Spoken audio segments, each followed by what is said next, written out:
ফেব্রুয়ারিতে অবাধ, সুষ্ঠু ও নিরপেক্ষ নির্বাচন আয়োজনে অন্তর্বর্তী সরকার কঠোর পরিশ্রম করছে বলে জানিয়েছেন প্রধান উপদেষ্টা ডক্টর মোহাম্মদ ইউনূস। ইউনিভার্সিটি কেবাংসান মালয়েশিয়ায় সমাবর্তন বক্তৃতায় তিনি বলেন, গণতন্ত্রকে শক্তিশালী ও জনগণের কাছে ক্ষমতা ফিরিয়ে দিতে প্রস্তুত তার সরকার। সমাবর্তন অনুষ্ঠানে ডক্টর ইউনূসকে সম্মানসূচক ডক্টরেট ডিগ্রি দেয় বিশ্ববিদ্যালয়টি। 3 দিনের রাষ্ট্রীয় সফর শেষে বুধবার রাত 9টা 10 ঢাকায় পৌঁছান তিনি। বিস্তারিত জানাচ্ছেন ইকরামুল হক সায়েম। মালয়েশিয়ার জাতীয় বিশ্ববিদ্যালয় ইউনিভার্সিটি কেবাংসান মালয়েশিয়ার সমাবর্তন অনুষ্ঠানে যোগ দেন প্রধান উপদেষ্টা ডক্টর মোহাম্মদ ইউনূস। এ সময় তাকে সম্মানসূচক ডক্টরেট ডিগ্রি দেয়া হয়।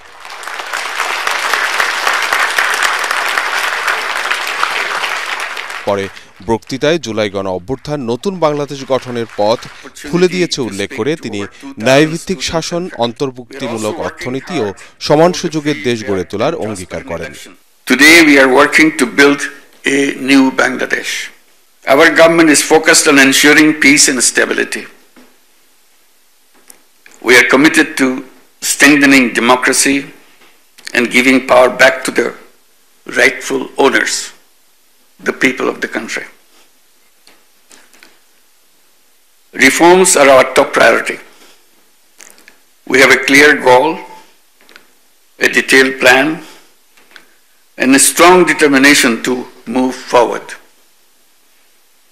to build a stronger, resilient Bangladesh. একই সাথে 2026 সালের ফেব্রুয়ারিতে অবাধ, সুষ্ঠু ও স্বচ্ছ নির্বাচন আয়োজনে প্রতিশ্রুতিও পুনর্ব্যক্ত করেন প্রধান উপদেষ্টা। We are also working hard to hold a free, fair and transparent election. Date is announced. It will be held in February next year, so that power is handed over to the true representatives of the people. এ সময় নিজের 3-0 তত্ত্ব উল্লেখ করে doctor Yunus বলেন, সামাজিক ব্যবসা ও অন্তর্ভুক্তিমূলক অর্থনীতি গড়ে তোলাই টেকসই উন্নয়নের পথ। Economy includes everyone, and each person has a fair chance to make a contribution to the world. এর আগে কুয়ালালামপুরে মালয়েশিয়ার হালাল শিল্পের কর্মকর্তাদের সঙ্গে বৈঠক করেন প্রধান উপদেষ্টা অধ্যাপক ডক্টর মোহাম্মদ ইউনূস। এ সময় বৈশ্বিক হালাল পণ্যের বাজারে অংশীদারিত্ব বাড়াতে হালাল ইন্ডাস্ট্রিয়াল পার্ক স্থাপনে মালয়েশিয়ার সহযোগিতা চান তিনি। এছাড়া প্রধান উপদেষ্টার সঙ্গে সৌজন্য সাক্ষাৎ করেছেন মালয়েশিয়ার শিক্ষামন্ত্রী ওয়াইবি ফাদলিনা সিদেক। ইকরামুল হক সায়েম, এটিএন বাংলা।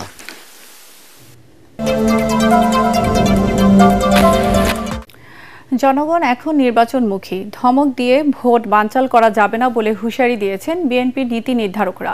রাজধানীতে আলাদা অনুষ্ঠানে নেতারা আরও বলেন, জাতীয় নির্বাচন নিয়ে এখনও নানা ষড়যন্ত্র চলছে। ধর্মভিত্তিক একটি দল নিজেদের অপকর্ম আড়াল করতে বিএনপির বিরুদ্ধে নানা অপপ্রচার চালাচ্ছে। এদিকে 15ই আগস্ট বেগম খালেদা জিয়ার 80তম জন্মদিনে দলীয় প্রধানের রোগ মুক্তির কামনায় মিলাদ ও দোয়া মাহফিলের কর্মসূচি ঘোষণা করেছে বিএনপি। এ সময় কেক কাটাসহ কোনো বড় আয়োজন করা থেকে দলীয় নেতাকর্মীদের বিরত থাকার আহ্বান জানানো হয়েছে। মইনুল আহসানের রিপোর্ট। বিএনপি সমর্থক চিকিৎসকদের সংগঠন ডক্টরস অ্যাসোসিয়েশন অফ বাংলাদেশ ড্যাবের নবনির্বাচিত নেতাদের নিয়ে দলের প্রতিষ্ঠাতা সাবেক রাষ্ট্রপতি জিয়াউর রহমানের সমাধিতে শ্রদ্ধা জানাতে আসেন স্থায়ী কমিটির সদস্য ডাক্তার AZM জাহিদ হোসেন। শ্রদ্ধা নিবেদনের আনুষ্ঠানিকতা শেষে সাংবাদিকদের তিনি বলেন, জনগণ ভোটাধিকার প্রয়োগের মাধ্যমে তাদের প্রতিনিধি নির্বাচনে উদ্গ্রীব হয়ে আছে। ষড়যন্ত্র করে কোনো লাভ হবে না।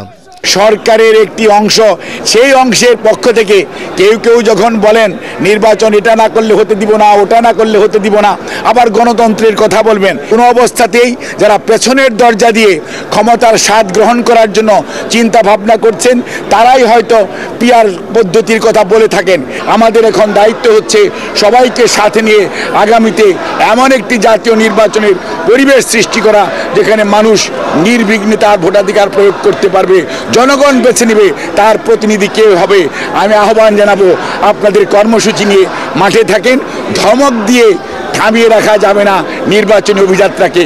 এদিকে গুলশানের একটি হোটেলে বিদেশি বিনিয়োগকারী সম্মেলন শেষে বিএনপির স্থায়ী কমিটির আরেক সদস্য আমির খসরু মাহমুদ চৌধুরী সাংবাদিকদের বলেন, নির্বাচিত সরকার ছাড়া বিনিয়োগকারীদের আস্থা ফেরানো সম্ভব নয়। জনগণের অধিকার ভোট দিয়ে তার প্রতিনিধি নির্বাচন করে তাকে দায়বদ্ধ করা, সেটা কোনো ব্যক্তি কিংবা দল কিংবা গোষ্ঠীর জন্য হয় না। এখন পর্যন্ত গত 17 বছরে কেউ দায়বদ্ধ না জনগণের কাছে, এখনও না। তারা দায়বদ্ধ সরকারকে, নির্বাচিত সরকারকে। অন্যদিকে চেয়ারপারসনের গুলশান কার্যালয়ে সংবাদ সম্মেলনে দলের সিনিয়র যুগ্ম মহাসচিব রুহুল কবির রিজভী বলেন, বিএনপির প্রতি জনসমর্থন দেখে ভীত হয়ে ধর্মভিত্তিক একটি দল নানা অপপ্রচার চালাচ্ছে। গণতন্ত্রের চর্চা যদি প্রলম্বিত হতে থাকে তাহলে লাভ কার? আমরা তো 5ই আগস্ট এই যে একটা মাইল ফলক তৈরি হয়েছে গণতন্ত্রের জন্য, তো গণতন্ত্র তো নির্বাচনহীন সরকার বা নির্বাচনহীন সমাজ রাষ্ট্র, এটা তো গণতন্ত্রের কোনো নমুনা হতে পারে না। বেগম খালেদা জিয়ার ৮০তম জন্মদিন উপলক্ষে আগামী শুক্রবার দলীয় প্রধানের রোগ মুক্তি কামনায় মিলাদ ও দোয়া মাহফিলের কর্মসূচি ঘোষণা করে তিনি বলেন, এর বাইরে কেক কাটা সহ কোনো বড় আয়োজন করা যাবে না। মইনুল হাসান, এটিএন বাংলা, ঢাকা। যারা সংস্কার নিয়ে ধূম্রজাল তৈরি করছে তারাই নির্বাচন নিয়ে টালবাহানা করছে বলে মন্তব্য করেছেন জামায়াতে ইসলামীর নায়েবে আমির ডক্টর সৈয়দ আব্দুল্লাহ মোহাম্মদ তাহের। রাজধানীর বিজয়নগরে ৭ দফা দাবিতে জামায়াত আয়োজিত বিক্ষোভ সমাবেশে তিনি একথা বলেন। এদিকে খুলনার ডুমুরিয়ায় এক সমাবেশে প্রধান অতিথির বক্তৃতায় দলের সেক্রেটারি জেনারেল মিয়া গোলাম পরোয়ার দেশ পরিচালনায় এবার জামায়াতে ইসলামীকে সুযোগ দেওয়ার আহ্বান জানান। তিনি বলেন, নতুন বাংলাদেশে জামায়াতের কাছে অগ্রাধিকার পাবে তরুণরাই। খায়রুল ইসলামের রিপোর্ট। জুলাই ঘোষণাপত্র ও জুলাই সনদের আইনগত ভিত্তি দেয়া এবং এর আলোকে আগামী জাতীয় সংসদ নির্বাচন অনুষ্ঠানের দাবিতে বিক্ষোভ মিছিল ও সমাবেশ করেছে জামায়াত ইসলামী ঢাকা মহানগর উত্তর ও দক্ষিণ।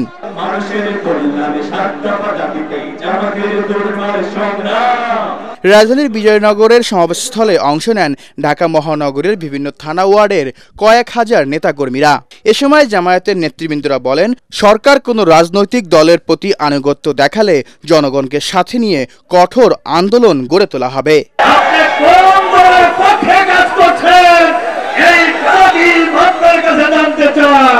এত খাইদাই করে এখন বলেন আমাদের কোনো ক্ষমতা নাই, আমরা সনদকে আইনি ভিত্তি দিতে পারবো না, এই তামাশা বাংলার জনগণ মানবে না। গণভোটের মাধ্যমে হলেও এই ঘোষণাপত্র এবং জুলাই সনদকে আইনি এবং সাংবিধানিক কাঠামোর আওতায় নিয়ে আসতে হবে। দলটির নায়েবে আমির সৈয়দ আব্দুল্লাহ মোহাম্মদ তাহের বলেন, সুষ্ঠু নির্বাচন সম্পন্ন করা প্রধান উপদেষ্টার মৌলিক দায়িত্ব।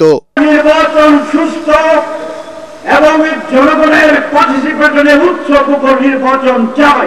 যারা এই নির্বাচনের এই পরিবেশ তৈরিতে নানা কথায় নানা অজুহাতে বাধা সৃষ্টি করে ধূম্রজাল তৈরি করে তাই নির্বাচন নিয়ে ষড়যন্ত্র করছে।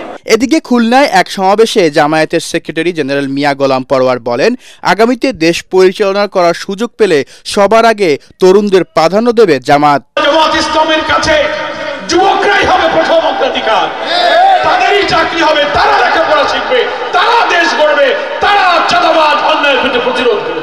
এ সময় জামায়াত নেতা কর্মীদের সারা দেশে দাঁড়িপাল্লা প্রতীকের অনুকূলে গণজোয়ার সৃষ্টির আহ্বান জানান জামায়াতের সেক্রেটারি জেনারেল।